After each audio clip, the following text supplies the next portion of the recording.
We love giving you guys as much free stuff as we can to help you build a stronger marriage. And I'm so excited about this free resource because in the years that we've been doing marriage ministry, one of our favorite things to collect is great marriage advice, great nuggets of marriage wisdom. And we put together a resource that lists out our absolute favorite 30 pieces of marriage advice. And we want to get this list to you. We do, and you can have it for free. All you have to do is text TOP 30 to 31996. That's TOP 30, TOP 30, no space, to 31996. And you will have 30 amazing pieces of marriage advice for free in PDF form. Welcome to the Naked Marriage Podcast. We are Dave and Ashley Willis, and on the podcast, we undress the truth about sex, intimacy, and lifelong love. We're in a great series this fall talking about our favorite marriage advice, spending 1 week just to dedicate to each little nugget of marriage advice that's really helped us through the years. And I hope you guys are enjoying this as much as we are. But before we dive into today's episode, Ashley's going to read a recent review, and we so appreciate the reviews you guys leave us on iTunes or Spotify, wherever you're listening, or here on YouTube if you're watching. Yes. Thank you for leaving reviews and comments. We read them and we appreciate them so much. So, my love, why don't you read one for us? We do, and this person's handle is maybe my favorite that I've ever heard. It's from Fizzy Bottoms. Fizzy Bottoms. Fizzy Bottoms. And it is entitled Bible and Sex in Truth. 5 stars. Thank you, Fizzy Bottoms. And he or she said, so refreshing to have someone else to talk about sex from a biblical position. I'm recommending this podcast to all the married people I know. God's great gift in marriage is spiritual and physical oneness. Thank you for speaking honestly about a topic that Satan has used against many believers. And that's so well said because, we want to talk about sex. So many times we don't in the church and we get kind of awkward about it, but sex was actually God's idea for married people. And Thanks, so we God. love talking about sex. So thank you, Fizzy Bottoms, for that awesome review. And thank you, because now I'm always looking for new pet names for you. And I think Fizzy Bottoms might be a new one. Oh my goodness. If you start getting texts. Our children will really think it's weird. Well, we already gross them out. Just let it continue. Let it continue. Yes. Well, we'll get to that later, though. Right now, we're going to dive into today's episode. I love the marriage advice we're going to tackle today. We were told early on in our marriage, be all in. And I didn't know what that really expression meant other than as a poker term where you like push all of your chips into the middle of the table saying, I'm betting everything that I've got on this. But being all in marriage, we've learned, it isn't about betting anything. People act like marriage is a gamble somehow. They say, oh, well, X% of marriages end in divorce. You're really just gambling. It's not that at all. Like Jimmy Evans has always said, your marriage has a 100% chance of success if you're willing to do it God's way. And God's way is to be all in. Yeah. And all in means a lot of different things. It means no exit strategies where, divorce is completely off the table. No matter what comes your way, you're going to face it together and you're just committed. And it also means giving everything you've got. I think this, for the sake of what we'll talk about today, is probably the biggest topic, is simply giving your spouse your best, all of yourself, and not your leftovers. Mm-hmm. So much of what kills a marriage, it isn't the big explosive things like having an affair, even though that'll obviously wreck a marriage, but it's consistently doing those little things. Like I'm just not giving my best. I'm giving my best to my work or my hobbies or other things and then bringing my leftovers home. So if we're going to be all in, it means giving the best of ourselves and all of ourselves completely and fully to marriage. And so, sweetie, what does that look like and how can we do a better job of that? Oh, I love this term all in. And I think that, even I think people use it in the sports community. Not that I am an expert by any stretch. Like Dave's smiling like, what are you talking about? But I've heard that they tell the players to be all in, and it is what you're talking about. It's like, you're going to, even when we're not here together, you're working out. Like you are trying to become your best for this team. Well, in marriage, it's the same way. We need to be each other's, best encourager, best partner.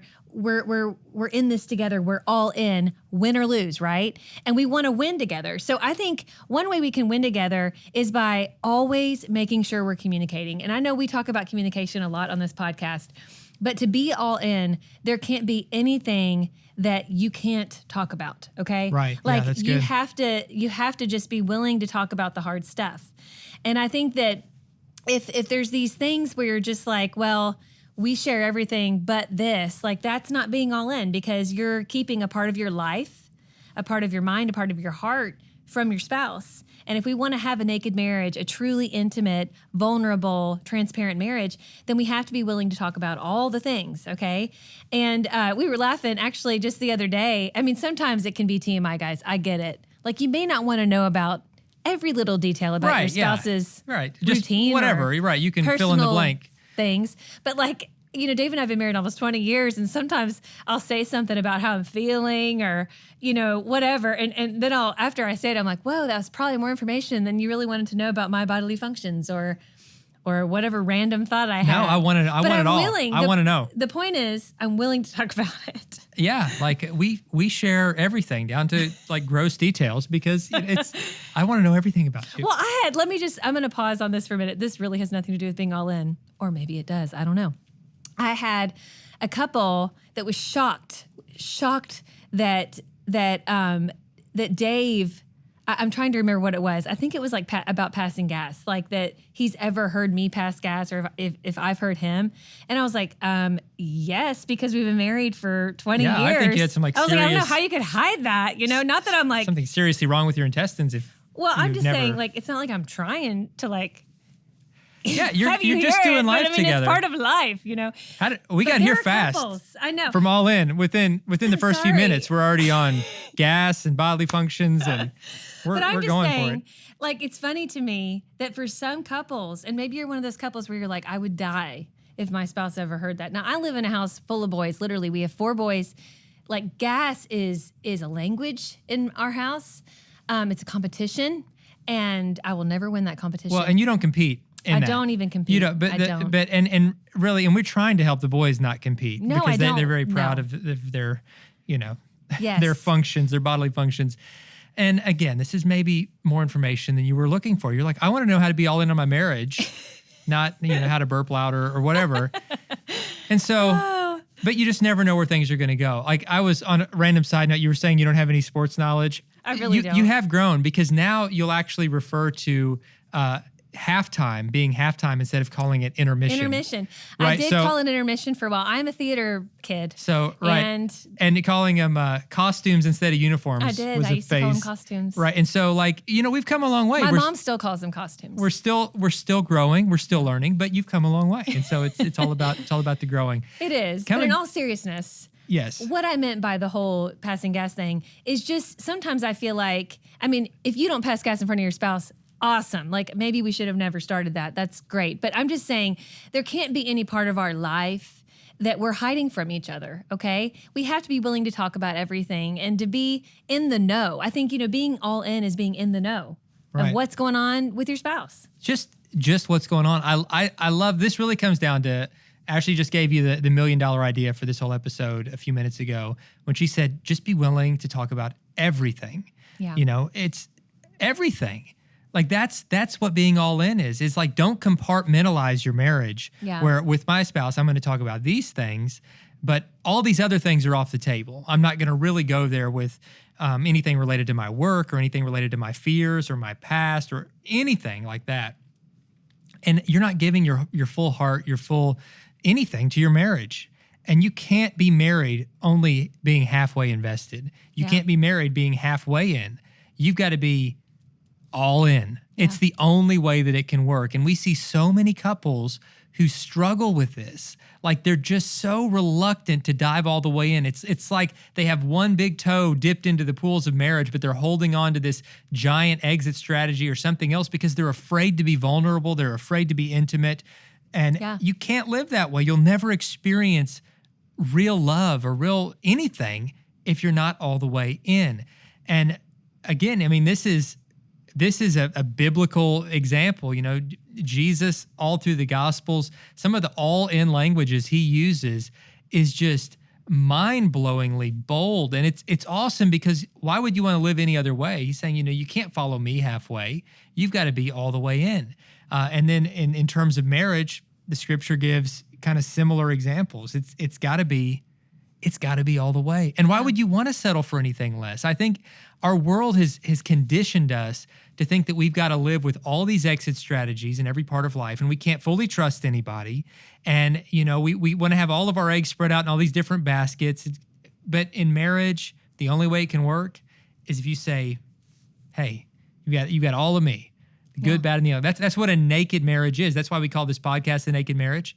That's why our book is called The Naked Marriage. That's right. I just happen to have one right here. That's right. If you're not watching YouTube, then the visual aid won't mean anything to you. But we have The Naked Marriage book where we share more of our story.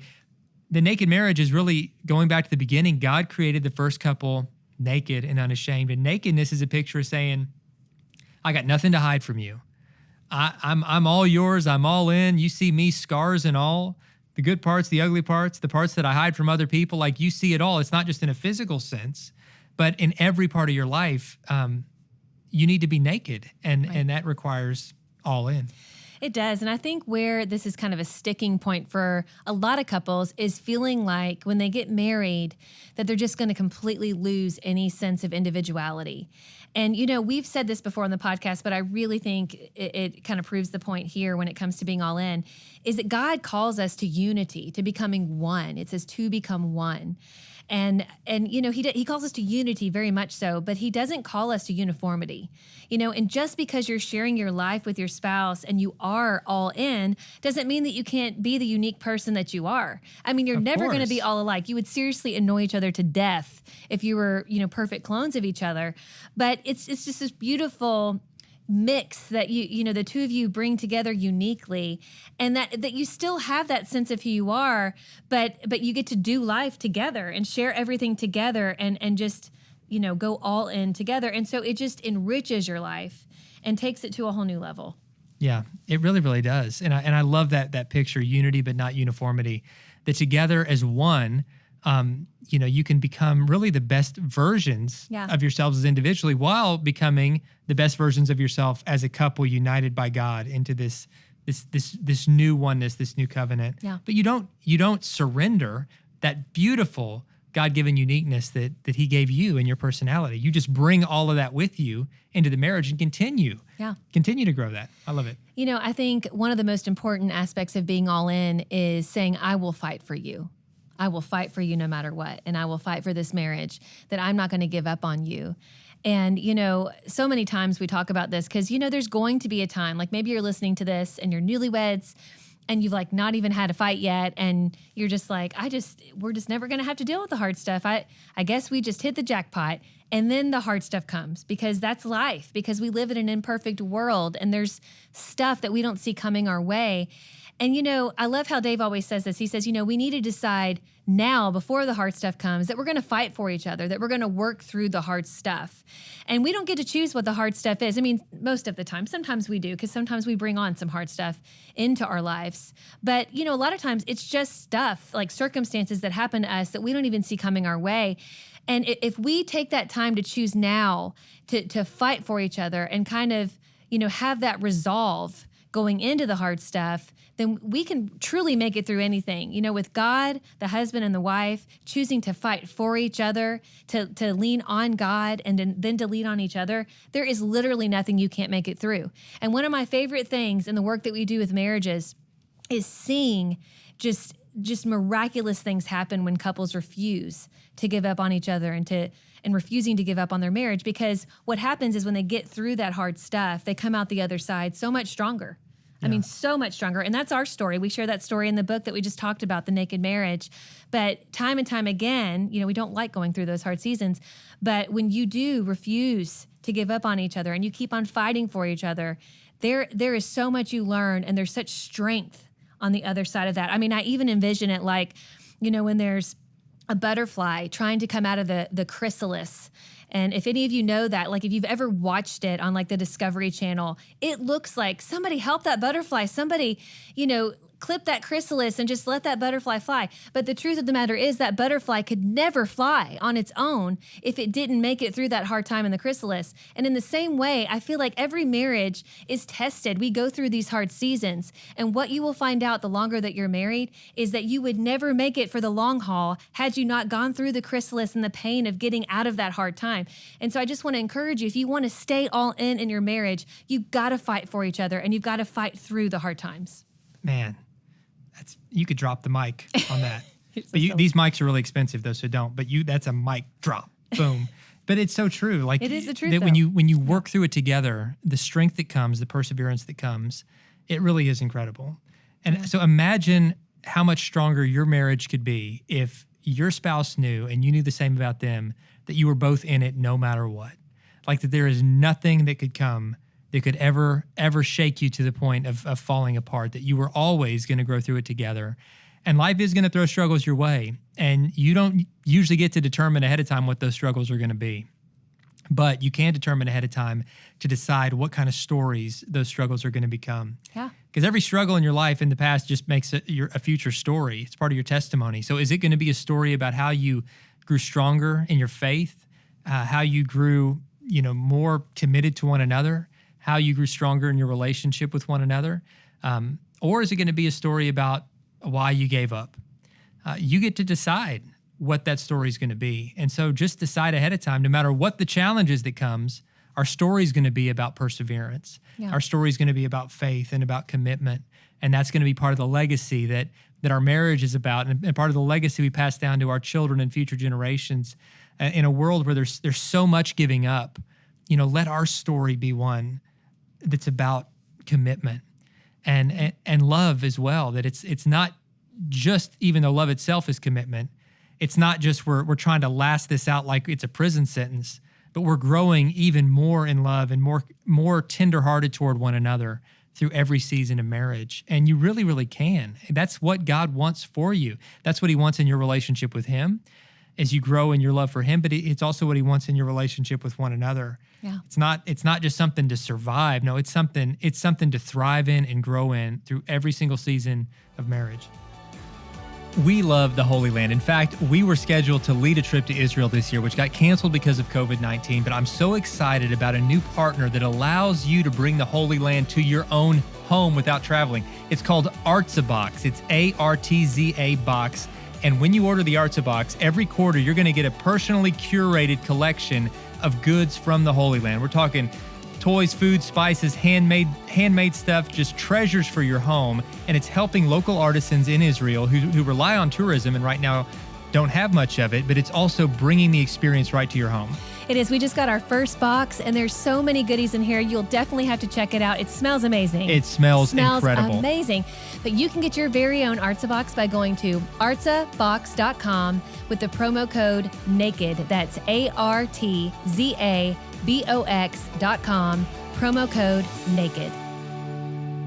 I know we talked about kind of that butterfly in the chrysalis, getting stronger muscles to be able to fly. In marriage, I think it's our heart. I mean, it really is. The heart is a muscle. But when it comes to marriage, it's like keeping that heart of flesh. In the Bible, it talks about having a heart of flesh and not having a hardened heart. And I think sometimes when we don't fight for each other, when we're not all in, when we're kind of like what Dave was talking about, where one fit's kind of in the door, one fit's out the door, we start to grow these hardened hearts because we're only thinking of ourselves and kind of how to protect ourselves. But when we step all the way into that marriage, you would be amazed at how soft your heart can be and how much it can grow and how that love can grow and how it's going to go through different seasons. Like every marriage goes through hard seasons and different seasons and highs and lows. And you learn so much in those seasons. But when you are all in and you truly have this partner by your side, seeing you through the good, the bad, and the ugly, it's just such a beautiful thing. And, we talk all the time about how your spouse should be your best friend. And in marriage, it's even better than a best friend, because you're just doing every part of your life together. And it's just awesome. Yeah. So don't settle for anything less is what we're saying. Don't be one of the many who just kind of go through the motions and they're only halfway in their marriage. Yeah. Because you don't even know what you're missing, but your spouse needs and deserves you to be all in. You need and deserve the same from them. And so if you feel like you're holding back, let this whole conversation, if nothing else, just be a starting point for you and your spouse to start having that conversation, to be like, I feel like we're not living all in with this marriage. And so what would it look like if we were? What would change, and how can we get there?